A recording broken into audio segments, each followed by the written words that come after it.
Сәлеметсіздер ме? Қазақстан Республикасының Мәдениет және спорт министрлігі, Құрманғазы атындағы Қазақ ұлттық консерваториясы, Халық музыка факультеті Қобыз баян кафедрасының бітіруші түлегі Арыстанбай Айсұлу Сәкенқызы. Ғылыми жетекшім Қожахметов Сұлтан Тайғараұлы. Дипломдық жұмысымның тақырыбы Николай Чайкиннің баянға арналған номер 1 сонатасының орындаушылық ерекшелігі. Дипломдық жұмысымның мақсаты Николай Чайкиннің шығармашылығына шолу жасап, Қазақстандағы баян мектебінің дамуындағы қосқан үлесін ашып көрсету. Баянға арналған сонатаның аспаптық мүмкіндіктерін көрсете отырып, орындаушылық әдістерін анықтау. Дипломдық жұмыстың өзектілігі ретінде Қазақстандағы баян мектебі мен педагогикасына үлкен үлес қосқан совет композиторы, Мәскеу Кнесинер атындағы музыкалық педагогикалық институтының профессоры Николай Чайкиннің шығармашылығы ұмыт болмасын деген мақсатта баянға арналған ең күрделі шығармалардың бірі саналатын және әлем кубогы конкурсының бірнеше жыл қатарынан міндетті шығармасы болып табылған баянға арналған номер 1 сонатасының орындаушылық ерекшеліктері жайлы болмақ. Қазіргі таңда баян аспабы толық эволюциядан өткен, әбден жетілдірілген хроматикалық гармоника. Әлемге танымал музыкалық аспаптардың біріне айналған баянның құрылымдық ерекшеліктері мелодия, аккомпанемент, виртуозды туындылар мен түрлі көп дауысты полифониялық шығармаларды орындауға мүмкіндік береді. Баян аспабының қалыптасып, репертуарын кеңейтуге үлкен үлес қосқан Николай Яковлевич Чайкин болды. Бұрын соңды бұл аспапта орындалмаған ірі формадағы соната, сюита, концерт жанрларына шығармалар жазды. Николай Яковлевич Чайкин 1915 жылы 15 ақпанда Украинадағы Харьков қаласында дүниеге келген. Жастайынан музыкаға әуес болған жігіт әжесінен мандолина, балалайка, гармониканы жетік меңгереді. 7 жасында фортепианодан музыкалық білім алады. 1930 жылдары Харьковтағы лингвистикалық техникумда оқып жүріп, Украин фильмінің оркестріне пианист болып жұмыс атқарады. Осы кездерде профессионалды музыкаға ынтасы ашылған жас жігіт Харьковтағы музыкалық драматургиялық институтына оқуға түседі. Теоретика және фортепиано мамандығы бойынша. Студенттік жылдары өзі шекті квартеттерге, фортепианоға арналған ірі шығармаларын жазып жүреді. 1940 жылы консерваторияны үздікке аяқтаған Николай Яковлевич Чайкин Қызыл армия қатарына музыкалық басшы және дирижер ретінде қабылданады.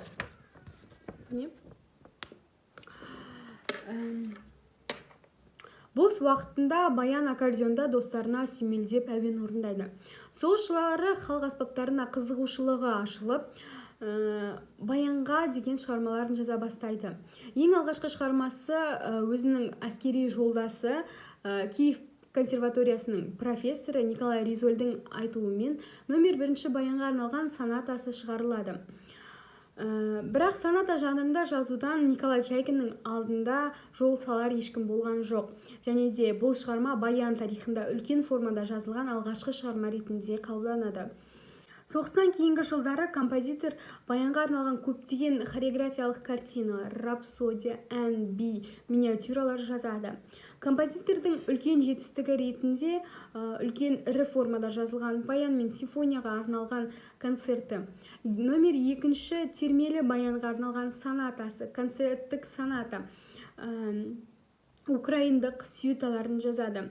Ірі формадағы шығармалардың барлығы бүкіл одақтық баян аккордеонистер конкурстарында, халықаралық әлем кубогы конкурстарында бірнеше жыл қатарынан міндетті шығарма ретінде қабылданды.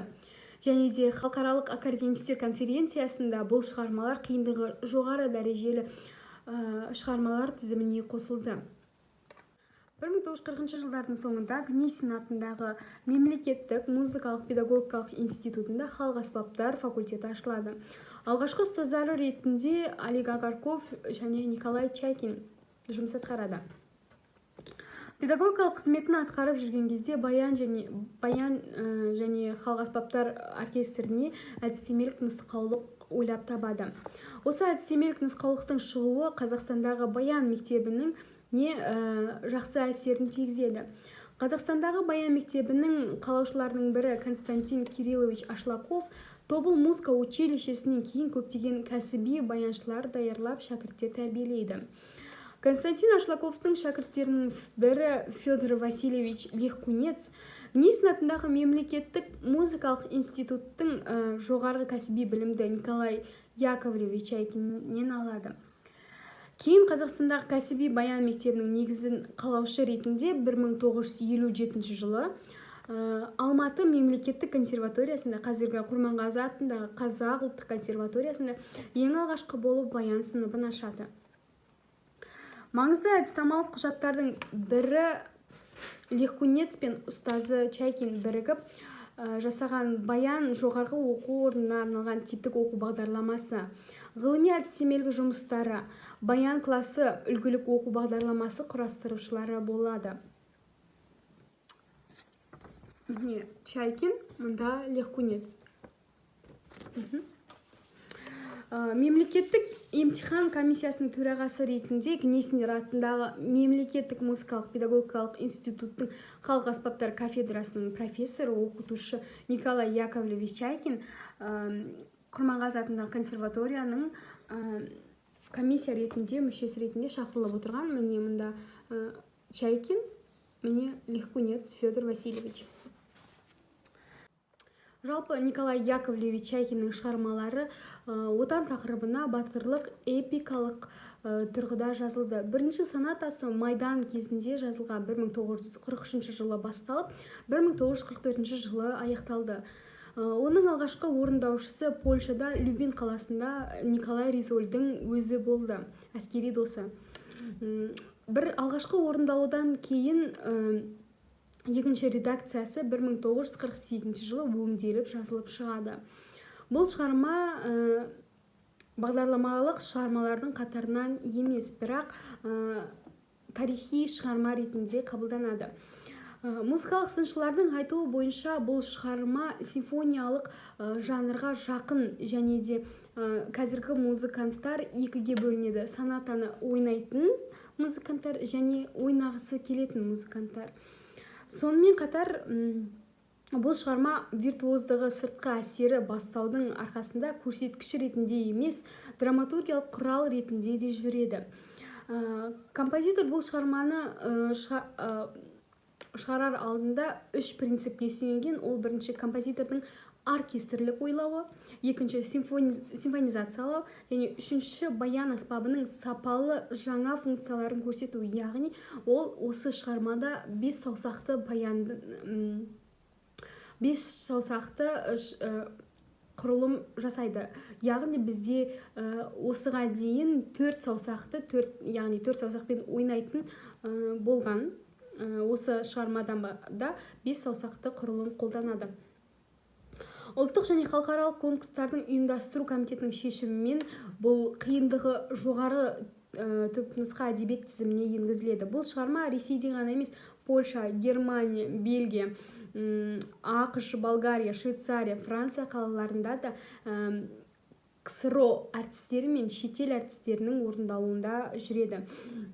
Айта кететін болсақ, халық конкурстардың лауреаттары Ковальчук, Шайхутдинов, Банаков, Маймаков, Сенин, сондай-ақ шетелдік музыканттардан Франциядан Кламенц, ақштан Дерро, Польшадан Комп, Германиядан Лангхаммер болды, және тағы басқалар.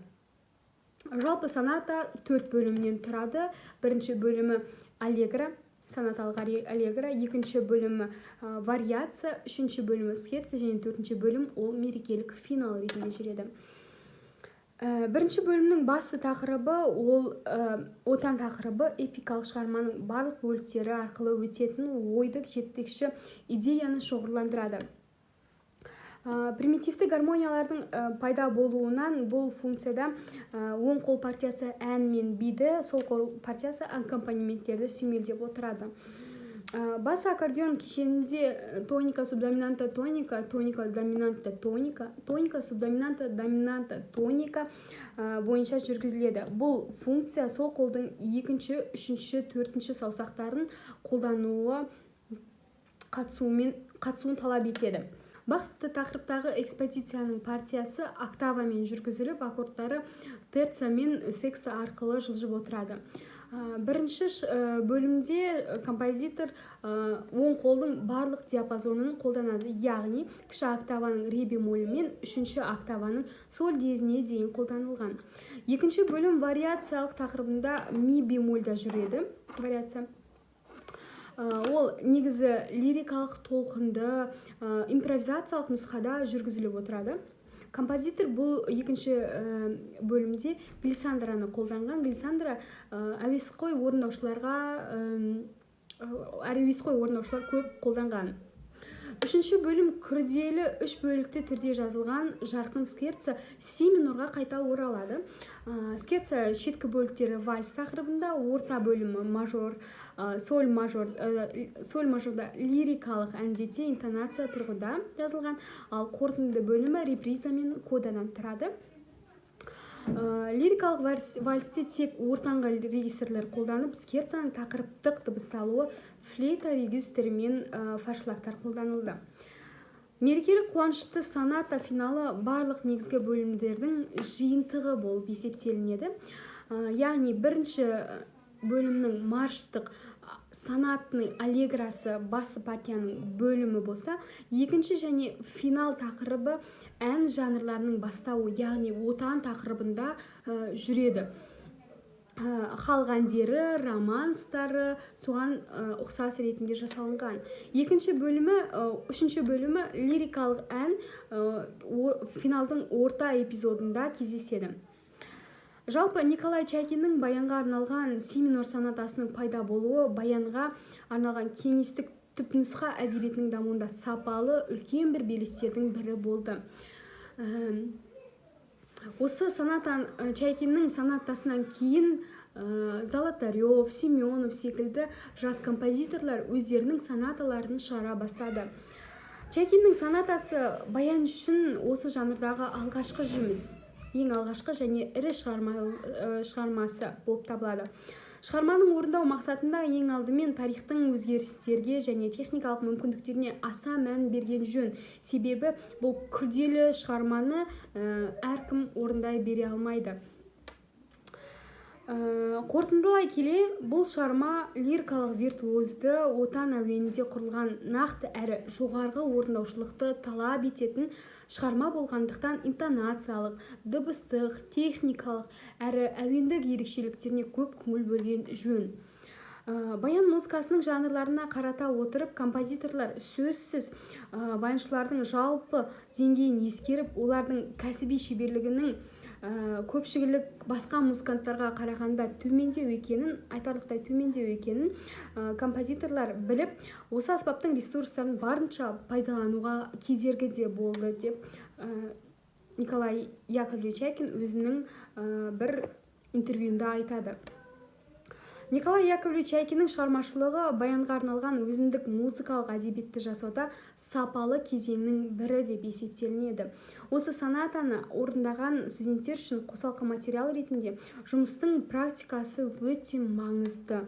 Мақсатқа жетудің бірден бір тәсілі ол музыканттың қажырлы еңбегі, аспапқа деген махаббаты, мақсатқа жетем деген бір қажырлы еңбегі, ерік жігері болу керек.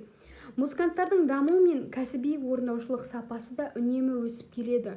Оның себебі көптеген халық және шетел музыкасымен араласып орындаушылық үрдістердің қалыптасуы деп білемін. Осымен менің дипломдық жұмысым аяқталды. Назар салып тыңдағандарыңызға үлкен рахмет.